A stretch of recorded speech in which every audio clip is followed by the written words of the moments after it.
Boris Johnson and Chancellor Rishi Sunak resist calls to resign after being fined for breaking lockdown rules. The front pages of this morning's newspapers, and you can imagine that's one story that really dominates. Let's start off with the Metro. The headline, PM and the Chancellor broke law. This after, of course, Boris Johnson and Rishi Sunak have been fined for Partygate breaches. Carrie Johnson also fined as well, on the front page there of the Metro. The Financial Times, their take, fines for breach of COVID law pile pressure on Johnson and Sunak.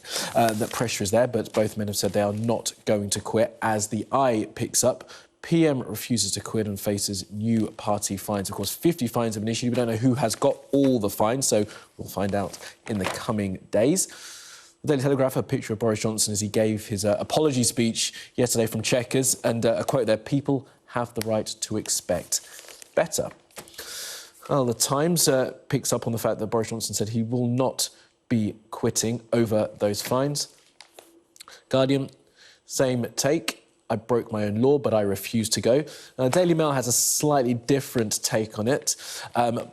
They report on what Boris Johnson was doing at that party. They say that the cake never left its Tupperware box. And as the left house of resignations, don't they know there is a war on? War in Ukraine, of course. Now, The Sun, similar take, not quite as pointed as the Mail. I'm sorry, but I have work to do, is the way they see Boris Johnson's apology from yesterday. The Daily Express, he's sorry, but he's going to do better. That's what the Express say.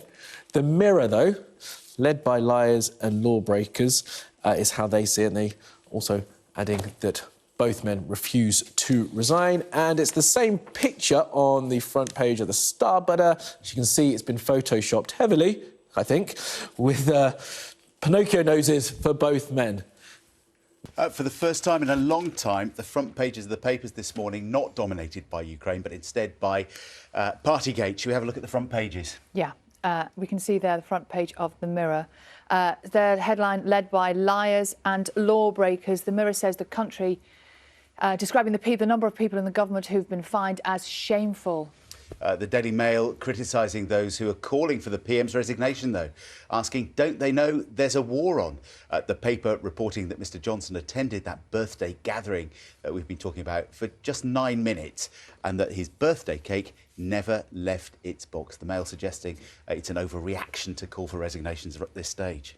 The Guardian, though, their headline reads, I broke my own law, but I refuse to go. It says Mr Johnson's position remains in peril, as the police are, of course, still investigating up to 6 further gatherings where he is said to have been present. And the Telegraph this morning quotes that statement that was read out by the Prime Minister after the fines were announced, in which he said people have the right to expect better.